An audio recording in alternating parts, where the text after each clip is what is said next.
저도 안 들어가요. 저도 그냥 보고 있어요. 베니아님 들어가요? 저도 이제 몇 가지 좀 풀어주면 네네. 네. 아직은 들어갈 정도로 이렇게 방이 대표지지 않았다.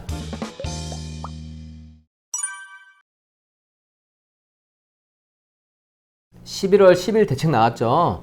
제가 말씀드렸던 대로 사실 부동산 대책은 지금 계속 나오고 있습니다.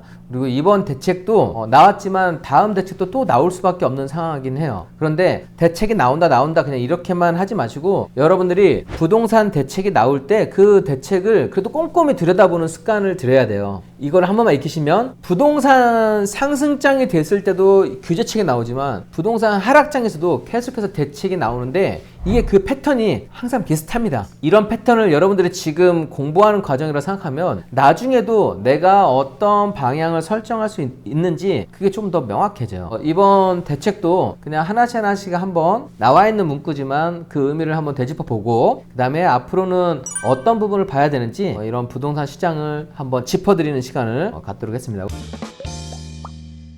베니아님을 좀 모신 이유가 있습니다. 왜냐하면 이번 부동산 대책에 분양권에 관련된 부분이 있더라고요. 네, 맞습니다. 예, 저희가 얘기를 나눴을 때 미분양도 되게 좀 중요하고 이 미분양이 쌓이게 되면 그 부분이 국가 경제에도 엄청난 손실이고 경제가 좀 많이 안 좋아지게 되는 또 중요한 부분이 되기 때문에 이렇게 미분양이 쌓여가면 대책을 만질 수밖에 없잖아요. 그죠? 네. 이번 11, 12 대책부터 정부가 지금 상황 좀 그래도 가벼운 상황은 아니구나 라고 지금 느끼고 손을 대고 대책으로 끝난 게 아니라 그 다음에 또 어떤 거를 더 풀어주겠다 이런 시그널도 담아놨더라고요. 그래서 지금 현재 시점에서는 어떠한 상태인지 한번 짚어보면 좋을 것 같습니다. 일단 제가 지금 보니까 이번 연도 8월 23일에 나왔었고 딱 3개월 후에 오늘 이제 이 자리에 출연한 건데 그때 당시에 제가 이제 마지막으로 말씀드렸던 말씀이 이 미분양과 집값의 연관관계는 매우 높은데 그 미분양 안에서도 준공 전보다 불 꺼진 집, 준공 후 미분양이 굉장히 중요한 지표가 된다라고 말씀드렸고 현재 나와 있는 미분양 지표는 우리가 걱정할 정도의 미분양 수치는 아니다. 네, 그때는 걱정할 수치 아니라고 했어요. 네. 우리가 부동산 투자를 하려면 사실은 미분양 지표가 굉장히 중요한 그게 하나의 기준점이 되는데요. 앞으로 이제 미분양이 얼마만큼 쌓여가는지 또 준공 후 미분양인지 준공 전 미분양인지를 반드시 확인하셔야 되고 현재까지는 걱정할 수준은 아니지만 앞으로의 또 추이를 좀 지켜봐야 할 것 같고요. 앞으로 이제 조금 제가 주목했으면 하는 부분이 정부의 규제 완화에 주목하라라고 말씀을 드렸었고 당시에 분양권의 조건 변경에 주목하라라고 말씀드렸어요. 뭐 계약금 1,000만 원에 잔금 90% 아니면 뭐 할인 분양 뭐 이런 것들이 앞으로 계속 나올 수 있기 때문에 그리고 잘못된 낚시 사진이라고 말씀을 해주셨는데 어쨌든 낚싯대를 우리가 계속 들여놓고 빠른 결정을 할 수 있게끔 평상시에 공부를 해놔야 된다고 저번 영상에서 이제 그렇게 말씀드렸습니다. 그래서 지금 불과 3개월 채 안 됐는데 벌써 4개의 대책이 나왔습니다. 네네. 근데 그 4개의 대책이 사실은 다 큼직큼직한 것들이에요. 그런데 제가 이제 이 규제 설명하기에 앞서서 우리가 일반적으로 이제 이런 규제책이 나오면 톡방에 그런 규제 정책 그 원문을 받아보잖아요. 그렇죠. 보통은 카톡이 오면 나에게로 보내기를 해놓고 따로 보질 않는단 말이죠. 우리가 오랫동안 투자를 하려면 이런 자료들을, 이 원문을 보는 습관을 잘 들여야 하는데 그러기 위해서 제가 꼭 여러분들께 좀 당부드리고 싶은 말씀 중에 하나가 국토교통부 원문 자료를 꼭 보시라 라고 말씀을 드리고 싶습니다. 여기 보시면 지금 여기 오늘 제가 소개해드릴 자료가 다 여기 사이트에 가시면 보실 수가 있어요. 제가 예를 들어서 하나만 잠깐 보여드리겠습니다. 여러분들 좀 너무 축약된 것만 보지 마시고 이게 원문 보기 습관을 들이시면 입체적으로 이게 빠트림 없이 잘 해석할 수 있으니까 이것도 고수가 하는 거는 따라 해보시면 좋아요. 그래서 지금 저희가 사이트 링크부터 소개를 해드리는 겁니다. 네, 그래서 여기 국토교통부 사이트 가셔서 뉴스 소식에서 주택 토지 이렇게 하면은 이 사이트에서는 규제 완화나 이런 부분에 대해서 원문을 볼 수 있습니다. 여기 PDF나 한글 파일을 다운받아 보시면 여러분들이 이게 정책 원문이구나 라고 아실 수 있습니다. 그래서 PPT에서는 모든 자료를 다 첨부드리진 못하기 때문에 영상이 끝나면 원문을 다운받으셔가지고 출력하셔가지고 저는 보통 클리어 파일에다가 정리를 하거든요. 네, 그렇게 하는 습관을 들이시면 더 좋을 것 같아요. 그럼 제가 핵심적으로 설명을 드려보면요. 일단 두 번의 규제 지역 완화가 있었습니다. 일단 9월 21일자로 규제 완화가 한 번 있었고요. 9월 21일 날 한 번 나왔고 네. 그다음 지금 두 번 나왔던 거죠. 네. 그죠? 근데 여기서 제가 지금 네모친 박스를 한번 좀 기억해 두셔야 할 게 9월 21일자 배포를 했는데 규제 시행일은 9월 26일자입니다. 네네. 이게 00시거든요. 그러니까 우리가 계약서를 쓰더라도 00시를 넘겨서 써야 되는 거예요. 노하우다, 그죠? 네, 그래서 이 날짜가 언젠지도 꼭 확인하시고 이제 계약서를 쓰셔야 하고요. 당시에 제가 이제 3개월 전에 주거정책심의위원회라는 키워드를 주목하라고 말씀드렸는데 실제로 여기가 열리면서 규제지역 완화가 됐었고요. 그 다음에 11월 10일자로 한 번 더 규제지역 완화가 됐습니다. 그래서 이번에는 11월 10일자로 배포가 됐고 11월 14일 0시 기준으로 완화가 됐습니다. 그래서 현재 남은 규제 지역은 서울, 광명, 과천, 하남, 그 다음에 성남의 분당구, 수정구 이렇게만 남았습니다. 또 어떻게 보면은 불과 1년 전만 해도 대부분의 지역이 다 규제 지역에 묶여 있었는데 지금은 정말 많이 풀렸죠. 저것도 풀려야 되잖아요. 저것도 지금 거래가 없는데요, 뭐 저 안에서도. 네, 이제 순차적으로 이제 좀 풀릴 거라고 예상이 되고요. 근데 아마 이제 오늘 라이브 방송을 보시니까 아, 이렇게 규제 지역이 현재는 이렇구나라고 생각이 이제 알고 계시지만 만약에 이제 나중에 편집본이 되면 그때 당시에 또 규제가 바뀔 수도 있잖아요. 그렇죠. 네, 그때 내가 어느 지역이 지금 현재 규제지라고 이제 알고 싶다면 손쉽게 확인할 수 있는 팁을 하나 알려드리겠습니다. 네, 지금 호갱노노라는 사이트에 들어왔고요. 규제 버튼을 누르면요. 붉은 색깔이 규제 지역, 노란색이 조정 지역 이렇게 바뀝니다. 그래서 현재는 아까 말씀드린 것처럼 서울, 광명, 과천, 그다음에 하남, 성남 이렇게만 남아있죠. 몇 개월 후에 또 바뀔 수가 있잖아요. 그때는 여기 규제 버튼을 눌러보시면 됩니다. 그 다음에 이제 규제 지역 완화가 사실은 조정과 비조정이 굉장히 큰 차이가 나타나거든요. 청약이든 대출이든 세금이 됐건 굉장히 큰 차이가 있기 때문에 조정에서 비조정이 됐다는 것은 여러분들이 투자 환경이 완전히 다 바뀌었다고 알고 계셔도 돼요. 두 번째는 대출 한도가 늘어났습니다. 예를 들어서 지금 기존에는 투기과열지구 예를 들어 서울에 집을 산다고 했을 때 9억 이하는 40%, 9억 초과는 20%, 그 다음에 15억이 넘으면 대출이 전혀 안 됐었거든요.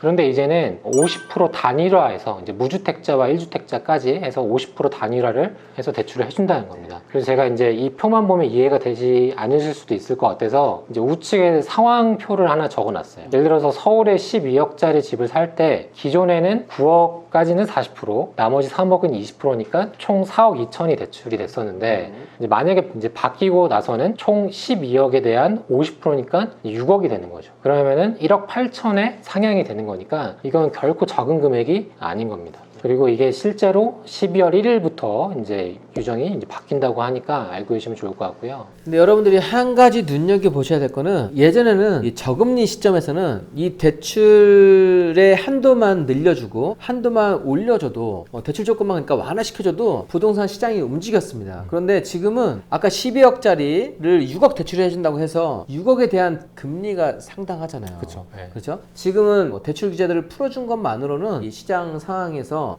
이 매수자들이 좀 움직이지는 못한다. 저거를 6억에 대한 대출이자 얼마예요? 금리 몇 프로예요 지금? 5% 넘어가고 훨씬 넘어가죠. 5% 넘어가잖아요. 거의 6%대 되는 것 같은데요. 네, 6%가 되기 때문에 6억에 6%대? 상당히 직장 생활 만약에 내가 고액 연봉자라 할지라도 생으로 나가는 돈이잖아요. 여러분들이 지금 이제 대출 규제는 완화됐지만 금리 인상 계속 시키고 아직 지금 전환되지도 않았기 때문에 저거 하나를 꼭 매수 포인트로 생각하지 않으면 좋겠습니다. 네. 저는 이제 이게 하나의 과정이라고 생각하죠. 이 층을 까는 거죠. 그 다음에 15억에 대한 대출도 가능해지면서 예를 들어서 잠실 L스 33평형 아파트를 살 때는 기존에는 대출이 안 됐다가 이제는 이제 50% 되니까 9억 대출이 되는 이런 상황이 펼쳐지는 거죠. 그래서 제가 뒤편에도 설명드리겠지만 이제 현재 나온 대책들은 이제 무주택자 그 다음에 실수요자를 위한 조금 대책이지 않을까 라고 생각이 좀 들고요. 비슷한 대출과 관련된 부분에서 기존에는 중도금 대출이 분양가 9억까지 됐습니다. 그런데 이제는 12억까지 분양가에 한해서 대출이 된다는 겁니다. 중도금 대출이. 참고로 중도금 대출은 DSR 적용을 받질 않아요. 그리고 아까 말씀드린 것처럼 규제 지역도 50% 대출이 되는 거니까 서울의 기존의 대출이 40%가 됐었는데 이제는 중도금 대출 50%까지 받을 수 있는 거죠. 그래서 계약금 10% 넣고 어쨌든 조금 더 시간을 벌 수 있는 청약 부분에서는 또 유리한 부분이 될 수도 있습니다.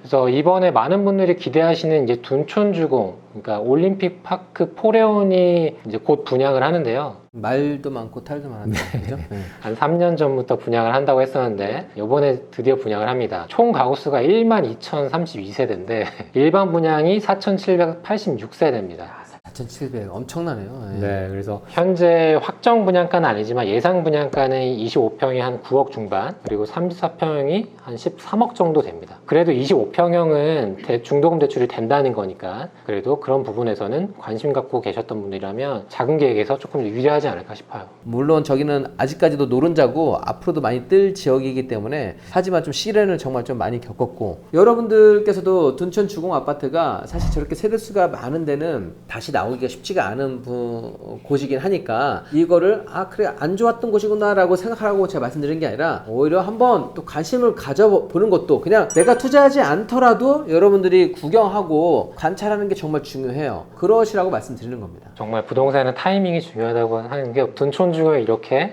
힘들어질지 예상하기 힘들었죠. 저희 네. 원래 롯데였잖아요. 그죠? 그렇죠. 네. 어떻게 또 청약 경쟁률이 나올지 굉장히 중요한 앞으로의 부동산 시장의 지표가 될 것 같습니다. 자, 그리고 또 한 가지 좀 바뀐 부분이 이제 원래는 우리가 흔히 말해서 줍줍이라고 하죠. 자녀 세대 우선순위가 무주택자 플러스 당해 조건, 예를 들어서 서울에 줍줍이 나오면 서울에 사는 무주택자에게 우선권이 주어졌는데 이제는 무주택자는 유지하되 당해 조건은 이제 폐지하겠다는 겁니다. 그래서 서울에 줍줍이 나오면 뭐 내가 충청도에 살아도 제주도에 살아도 동등하게 이제 추첨을 신청을 할 수 있는 기회가 생긴 거죠. 이런 부분에 있어서도 내가 조금 더 가치 판단을 하면 무주택자 지위를 잘 살려서 당첨이 될 수 있는 거고요. 자, 여기서 줍줍의 의미를 다시 한번 말씀을 해주세요. 줍줍. 네, 줍줍은 이제 자녀 세대를 이제 줄여서 줍줍이라고 하는데 우리가 일반적으로 지난 몇 년간 아파트 청약 당첨 이후에 정당 계약 이후에 예비대 당첨을 뽑는데 그마저도 이제 물량이 나오면 우리가 분양사에서 자녀 세대라는 걸 공급을 합니다. 그걸 보통은 우리가 줄여서 줍줍이라고 합니다.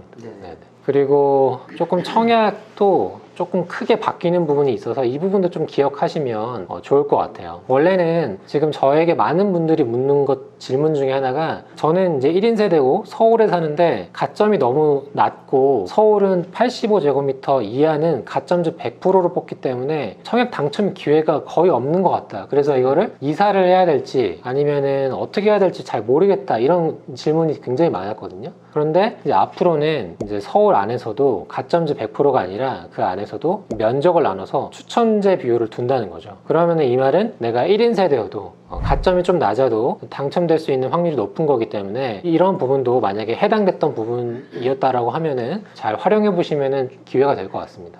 자, 그래서 여러분들이 부동산 상승장에서 실수요자 말고 투자자들을 억제하기 위해서 지금 있던 거의 법이 현행법인데 지금은 실수요자 자체들이 매수 심리가 거의 꺾인 상태이기 때문에 투자자들이 그냥 들어올 수 있는 다주택자가 들어올 수 있는 방안으로 좀 점점 세팅을 해주고 있습니다. 그래서 이 부동산은 상승과 하락 반복되면서 지금도 기존에는 절대 쳐다보지도 못하고 그냥 투자할 수도 없었던 그런 주택 시장이잖아요. 취득세도 그러하고 그런데 이 대못들이 지금 하나씩 좀 풀려가는 과정이라고 생각하시면 될 것 같습니다. 네. 청약은 제가 정말 지난 장에 많은 분들을 당첨시켜 봤을 때 규제가 바뀌는 순간에 사실 굉장히 좀 많은 기회가 있었습니다. 네, 항상 이게 법이 바뀌고 규제가 바뀌었을 때마다 새로운 것에 적응할 시간이 필요하니까 네네. 그때가 좀 당첨 확률이 확 올라가는 네. 경향이 있죠. 그렇죠. 지금 또 심리랑도 맞물려 있기 때문에 어떻게 보면은 안전마진만 조금 더 있다면 기회가 될 수 있다고 볼 수 있습니다. 그래서 규제 완화된 부분을 좀 정리를 해보면 일단은 생각보다 많은 규제 지역이 완화가 됐어요. 일산이나 뭐 평촌이나 이런 지역들도 1, 2신도시랑 맞물려 있어서 좀 나중에 풀리겠거니 생각이 들었지만 생각보다 조금 빨리 완화가 됐다라는 말은 정부도 지금 이 집값 하락에 대해서 좀 심각하게 생각을 하고 있다라고 생각을 해도 될 것 같습니다. 그리고 어찌됐든 대출을 조금 풀어주면서 집을 살 수 있게끔 이렇게 좀 풀어주고 있다라고 볼 수 있고요. 근데 이제 보시는 바와 같이 여러분들도 이제 많이 투자를 해보시면 아시겠지만 아직까지는 무주택자나 실수요자를 위한 규제 완화책이라고 볼 수 있고 이제 다주택자가 움직이기에는 아직은 좀 허들이 있다. 그렇죠. 네, 라고 볼 수 있겠습니다. 이거 자체로 시장에 뭐 거래가 살아나기는 뭐 어려울 것 같고 뭐 저도 안 들어가요. 저도 그냥 보고 있어요. 베냐님 들어가요? 저도 이제 몇 가지 좀 풀어주면 네네. 네. 아직은 들어갈 정도로 이렇게 방이 대표지지 않았다. 네. 조금 더 대표주세요라고 저희는 지금 그렇게 보고 있습니다. 네. 근데 여러분들 이런 단계를 알고 있어야 다음이 예측이 되기 때문에 그렇죠. 이렇게 중간중간 검토를 해봐야 합니다. 자, 그러면은 이제 이런 규제와 맞물려서 앞으로의 이제 투자 방향, 전략에 대해서 한번 말씀을 드리고자 합니다. 근데 이제 최근 기사에 보면 이런 기사가 있었습니다. 취득세 8조 증발 위기. 취득세를 저희가 8조씩이나 냈었군요. 사실 정부도 집값 하락을 결코 원치를 않거든요. 왜냐하면 세수가 거치지 않으면 일을 할 수가 없잖아요. 일자리도 그렇고 그냥 어느 정도 집값이 안정돼야 공급이 안정적으로 진행이 되고 또 완판이 되고 하는데 이게 다 맞물려 있거든요. 그리고 공급을 안 하면 결국에는 눌려있다가 다시 폭등하는 장이 형성되기 때문에 결국에는 안정세를 찾기 위해서 정부도 이제 부단히 노력을 합니다. 그렇죠. 이게 개인만 힘든 게 아니라 지방자치단체도 다 지방자치잖아요. 그죠? 네. 세수가 거쳐야지 그걸 가지고 또 지방 운영을 하고 하는데 그런데 지금 이 부동산이 차지하는 세금 비율이 그렇게 적지가 않습니다. 예. 굉장히 큰 비중이죠. 실제로 최근에 지금 11월 21일자 보면 추경호님께서 이제 부동산 시장 침체 걱정돼서 다주택자 중과세 현재는 이제 일시적으로 배제를 한다고 했는데 이제 이걸 아예 폐지해야 된다라는 이제 언급을 했거든요. 뭐 아무래도 지금 이 단계에서부터 순차적으로 남아있는 카드가 몇 가지 없다고 저는 생각이 들어요. 네, 이게 지금 미도 아파트인데 지금 보시면은 제가 생각하는 이제 남아있는 카드는 저희가 아까 봤던 서울과 몇 가지 남아있는 구 있잖아요. 이런 규제 지역도 완화를 하겠다. 완화하는 거 이게 이제 또 한 가지 카드가 될 것 같고요. 또 많은 분들이 허들로 느끼는 취득세 완화, 개인과 법인이 있을 것 같고요. 그 다음에 이제 DSR, 그 다음에 양도세 이런 부분이 있을 것 같습니다. 그리고 현재는 분양권이 전매를 제한하고 있고 주택수로 이제 보고 있기 때문에 이 순차적으로 이게 뭐 어떤 순서인지를 떠나서 이런 이 키워드에 대해서 이제 완화를 해준다면은 다주택자가 거래를 할 수 있는 굉장히 좋은 환경이 될 것 같아요. 저기 지금 추경호 기획재정부 장관님이시죠? 네. 그 다음에 저 대치동 미도 아파트 저 기사는 뭐예요?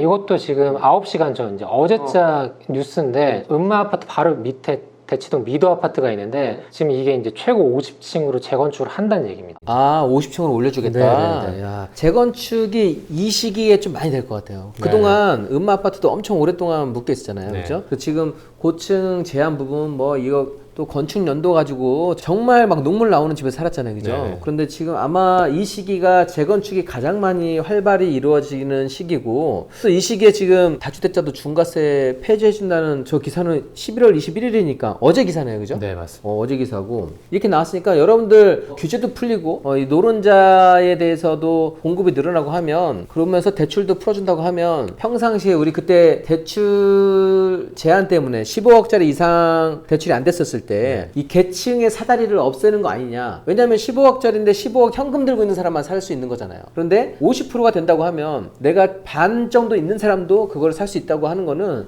그게 계층 사다리가 되는 것인데 자 여러분들께서 이 시기가 지금 딱 판이 짜여지는 걸 보면 나중에 돌이켜 봤을 때 가장 회자를 하면서 얘기를 많이 할 시기가 아닌가 생각을 합니다. 물론 저희가 정책도 지금 말씀드리지만 지금 들어갈 타이밍이라고 말씀드리는 거 아니라고 했어요. 계속해서 조금 더 완화책이 더 나올 것인데 그리고 금리도 아직은 인상 모드이기 때문에 그런데 지금 타이밍은 정말 공부하고 눈여겨봐야 되는 타이밍이다 라고 말씀을 드리는 겁니다.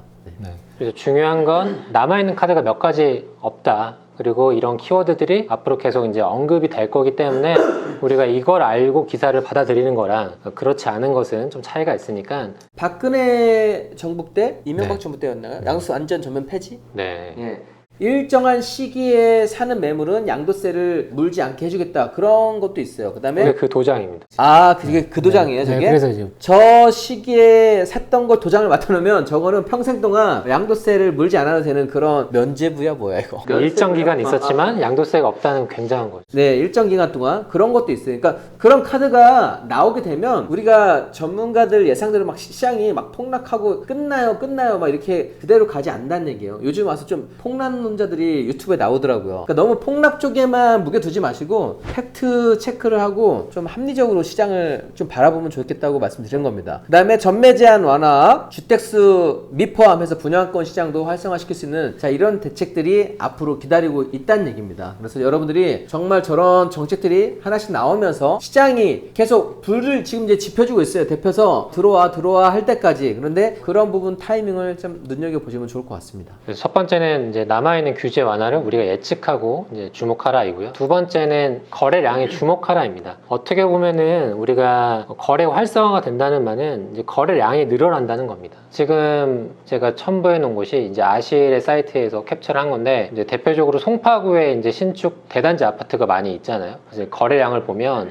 뭐 2020년도에 한창 많다가 최근에는 거래량이 많이 없는 추이고요. 그렇죠. 거의 없죠, 거의. 네, 그리고 이제 인천의 뭐 연수구 대표적으로 뭐 송도가 아파트가 많기 때문에 보면은 최근에는 거래량이 많지 않다는 걸 볼 수 있습니다. 그래서 이제 거래량이 많아진다는 말은 급매부터 소진이 된다는 얘기거든요. 그렇죠. 정상가를 찾아가고 그 다음에 이제 상승 추이를 이제 올라간다는 이야기이기 때문에 여러분들이 어느 지역의 거래량이 올라간다는 맛은 집값도 동시에 올라간다라고 어느 정도 생각을 하셔도 좋을 것 같아요. 집값이 올라가는 원리를 잠깐 간략하게 말씀드리면요. 3억짜리가 2억까지 딱 1억이 떨어졌습니다. 그런데 여러분들이 한번 이 나와 있는 매물들을 보시면 그러면 3억부터 이게 다 2억 떨어졌다고 해서 2억까지 나와 있는 게 아니라 3억에서 2억 사이의 매물들이 위치를 하고 있어요. 아, 내 거는 로얄층이야. 내 건 수리를 더 했어. 아니야, 난 기다릴 수 있어. 라고 해가지고 금액대가 높은 데 있는 사람도 있고 아니, 난 지금 너무 급해. 난 지금 빨리 어디 가야 돼. 이걸 팔고 또 다른 집을 구해야 돼. 그렇게 해서 자기의 사정에 맞게끔 금액대가 소진되어 있는데 자 거래량이 터진다고 하면 2억짜리에 있는 매물들 한두 개가 팔리면 그 다음 남아있는 매물이 2억 3천짜리인 거예요. 그러면 3천만 원이 거래가 되면 바로 오르게 되는 겁니다. 2억 3천짜리가 또 한 두세 개가 소진돼서 2억 5천 되면 그 물량이 한 5개에서 10개 정도가 소진되면 이게 순식간에 또 2억 5천이 되는 거예요. 그 다음 또 2억 5천에서 몇 개 사면 이게 또 금방 3억짜리 간다는 얘기예요. 자, 그래서 여러분들이 거래량을 되게 주목해야 되는 게 지금 같으면 내가 가격을 나오는 금매가 가격을 낮추지만 그런 분위기가 전환이 되면 앞에 금매를 두세 개만 소진이 되어도 이거 자체가 금액대가 다시 올라간다. 그렇기 때문에 여러분들이 거래량을 꼭 주목하셔야 된다는 겁니다. 이게 올라갈 때는 우리가 떨어지는 속도보다 더 빨리 올라가기도 하거든요. 네, 올라가는 게 훨씬 더 빨라요. 왜냐면 이게 사람 마음이 네. 깎아서 내놓기가 쉽지 않잖아요. 매도자는 이제 그 자리에서 돈을 더 달라고 하기도 하고 그렇기 때문에 이 추이를 계속 살펴보는 게 상당히 중요합니다. 네. 그래서 근데 이 거래량이 늘어난다는 이야기는 아까 1번에서 말씀드린 요 키워드 있죠. 요 키워드랑 어떻게 보면 하나의 세트라고 보셔도 될 것 같아요. 요게 될수록 이렇게 가능성이 늘어나는 거죠. 그래서 세 번째는 영원한 상승도 없지만 영원한 하락도 없다라고 말씀을 드리고 싶어요. 사실 작년 이맘때만 해도 이제 어떤 분께서는 그 지역에 제가 그 물건을 하나만 사는 게 아니라 두 개 살 걸 그랬어요 라고 했는데 이제는 그 반대가 됐죠. 그때 하나만 사기 잘했다. 다행이다. 네. 네, 그래서 사람의 심리라는 것은 생각보다 빨리빨리 바뀌는 것 같아요. 뭐 IMF건 리먼 브러스 사태건 뭐 코로나건 세상이 망하는 줄 알았잖아요. 그런데 이제 지나고 나니까 뭐 언제 그랬냐는 듯 지금 이제 많이 반전이 됐죠. 지금의 하락도 언젠가는 끝이 나고 다시 이제 사이클을 타는 순간이 오니까 여러분들이 너무 불안하거나 초조해할 필요 없다라고 말씀드리고 싶어요. 네. 그래서 실제로 여기 표를 보면 지난 정부에 어떻게 이제 규제책이 있었었고 또 집값은 어떻게 움직였는지를 보여주는 그래프입니다. 지금 보시면은 IMF 때도 집값이 약간 주춤했지만 다시 이제 상승을 했고요. 그 다음에 금융위기 때도 조금 주춤하지만 그렇게 많이 빠지진 않았거든요. 네. 그리고 전체적으로 보면은 이 그래프가 우상향하는 모습을 또 볼 수 있죠. 그래서 여러분들이 지금의 하락을 너무 불안해하거나 초조해할 필요는 없다라고 좀 말씀을 드리고 싶습니다.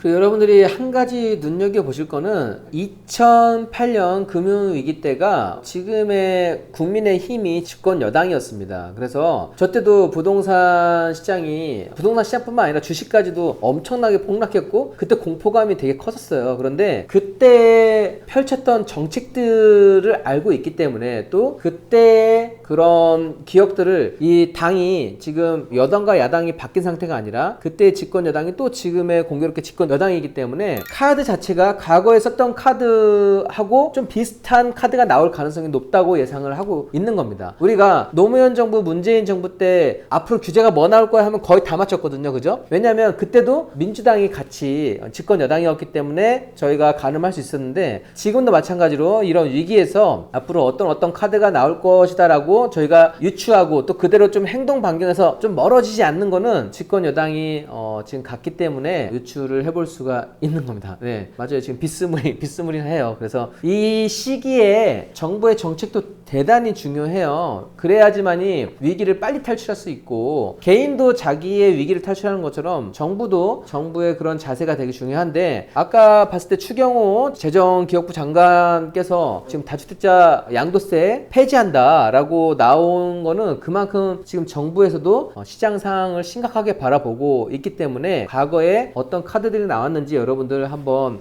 체크해 보시는 것도 좋을 것 같습니다. 네, 뭐 이 표도 기억을 해두셨다가 언제 이런 카드를 썼구나, 또 앞으로 이렇게 나올 수 있겠구나 라고 보시면 좋을 것 같습니다.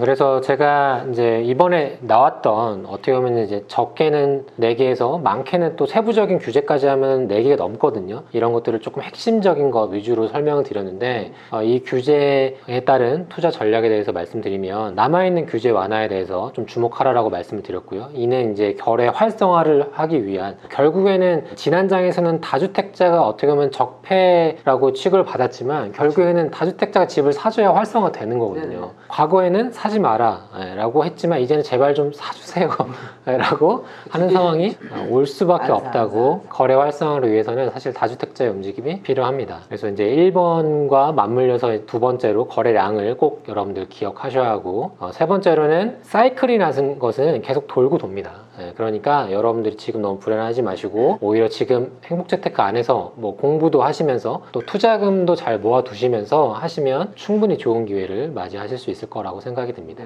일단 시장이 어려울 때 시장이 버티는 게 굉장히 힘듭니다. 근데 부동산 시장에 저는 항상 오프라인에서 많은 분들 뵐 때마다 끝까지 살아남아 계시라, 수익이 나건 그렇지 않건 간에 시장에 끝까지 살아남아 계시라, 그러면은 어느 순간 충분히 보상받는 순간이 온다라고 항상 말씀드리거든요. 절대 시장을 떠나지 마시고 행복재테크와 또 함께 하셨으면 좋을 것 같습니다. 감사합니다.